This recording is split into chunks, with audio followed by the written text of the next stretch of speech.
Hello students. मैं doctor Khatib Ahmad Khan, associate professor and head of department of कुल्लियात। तो student, जैसा कि आप सब जानते ही हैं कि कोविड-19 की वजह से पूरी दुनिया में किस तरह के हालात हैं और इस कोरोना की वजह से तमाम कॉलेजेस और स्कूल्स बंद हैं। इसलिए हम ऑनलाइन क्लासेस के माध्यम से जो भी कुछ सब्जेक्ट हैं वो हम उसको कवर करेंगे। और इसी सिलसिले में मैं सब्जेक्ट उमूर तबैया के जितने भी टॉपिक्स हैं उनको लेकर हाजिर हुआ हूँ। तो चलिए शुरू करते हैं आज का लेक्चर। उमूर तबैया में सबसे पहले जो टॉपिक आता है वो है अरकान, जिसे हम अनासिर भी कहते हैं।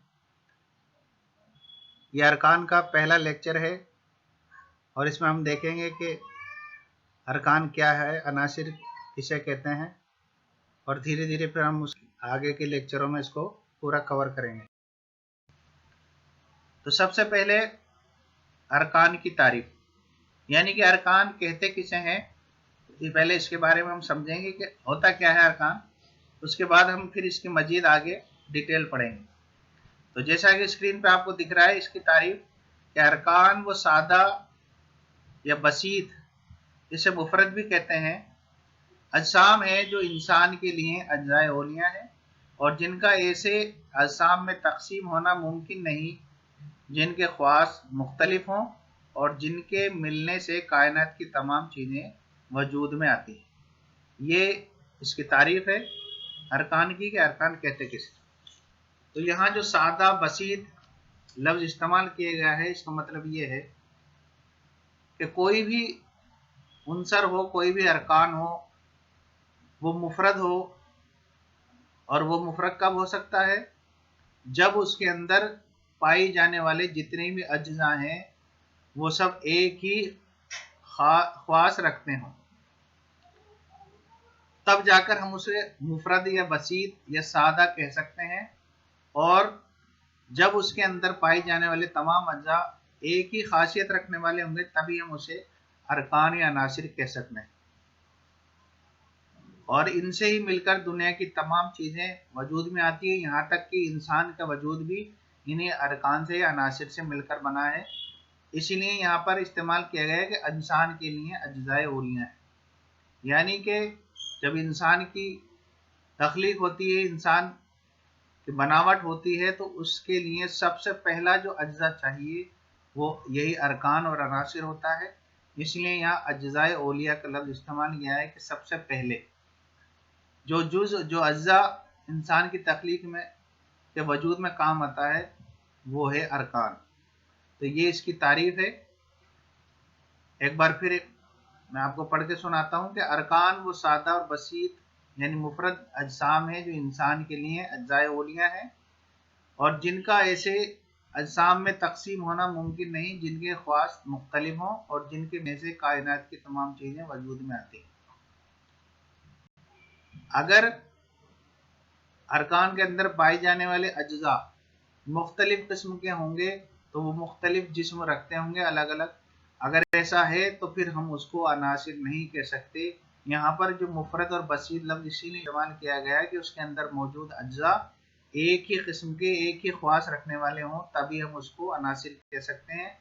अगर उसके अंदर मुख्तलिफ किस्म के अज्जा हैं तो फिर वो मुफरद नहीं बल्कि मुरक्कब होगा और मुरक्कब को अनासिर नहीं कह सकते। इसके बाद आता है अरकान की तादाद, यानी कि अरकान यानी अनासिर कितने होते हैं। तो यहाँ जैसे आपको स्क्रीन पे नज़र आ रहा है कि मैंने 4 तरह के अनासिर अरकान के नाम यहाँ लिखे हैं: उनसर अर्ज, उनसर मा, उनसर हवा और उनसर नार। तो ये 4 तरह के अनासिर हैं जो हम इसको डिटेल से इसमें कवर करेंगे, पढ़ेंगे इसके बारे में कि ये 4 अनासिर क्यों हैं, कहाँ से इसकी शुरुआत हुई, कैसे कैसे नज़रिए इसके तादाद के हमारे सामने आएंगे। तो ये 4 अनासिर हैं मेन, इसी के बारे में शुरू से लेकर, यानी कि एक अनासिर एक उनसर के नज़रिए से लेकर और कसीर यानी कि बहुत सारे अनासिर होने का जो नज़रिया सामने आएगा, उसमें हम इन चारों के बारे में डिटेल से पढ़ेंगे।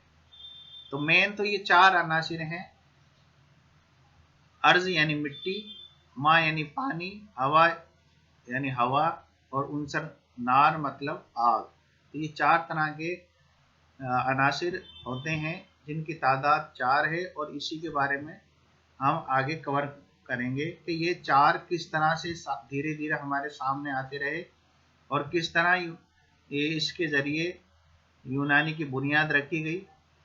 तो चलिए आगे। तो मैंने यहाँ देखिए 5 तरह की किस्में लिखी हैं अरकान की तादाद के एतबार से।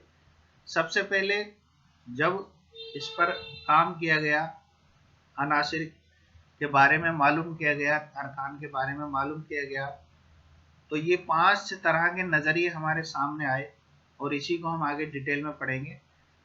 सबसे पहले एक उनसर का नज़रिया, यानी कुछ हुक्मा ऐसे थे, उन्होंने ये कहा कि उनसर सिर्फ एक होता है और बाकी तमाम चीज़ें इसी से मिलकर बनी। फिर उसके बाद दो अनासिर का नज़रिया सामने आया कि अनासिर दो होते हैं और इनसे मिलकर हर चीज़ बनती है। इसी तरह फिर 3 का, फिर 4 का, और फिर अनासिर कसीर यानी बहुत सारे अनासिर का नज़रिया सामने आया। जैसे जैसे ज़माने गुजरते गए, जैसे जैसे साइंसी आलात, साइंसी इक्विपमेंट हासिल होते गए, हुक्मा ने अपनी प्रैक्टिकल उन पर किया, मुशाहिदा किया और इस तरह अपने नज़रिए सामने रखे और उन्होंने दलीलें भी दी। और ये सारी चीज़ें हम इनको अलग अलग कर कर पढ़ेंगे तो हमारी समझ में आ जाएगा कि एक उनसर से लेकर और अनासिर कसीरा तक का जो एक लंबा पीरियड गुजरा, उसमें कैसे कैसे अरकान की तादाद बदलती चली गई। तो आज हम सबसे पहले एक उनसर का नज़रिया को डिटेल से पढ़ेंगे। जैसे मैंने बताया कि जब से अनासिर पर हुक्मा ने काम किया तब से लेकर आज तक तादाद के एतबार से हुक्मा का कोई इत्तेफाक नहीं रहा। किसी ने एक कहा, किसी ने अनासिर 2 होते हैं, किसी ने 3, और आज के जदीद साइंस के दौर में नए नए अनासिर हमें देखने को मिल रहे हैं। यहाँ तक कि तकरीबन 106 एलिमेंट्स अनासिर जो है वो ईजाद हो चुके हैं, मालूम किए जा चुके हैं।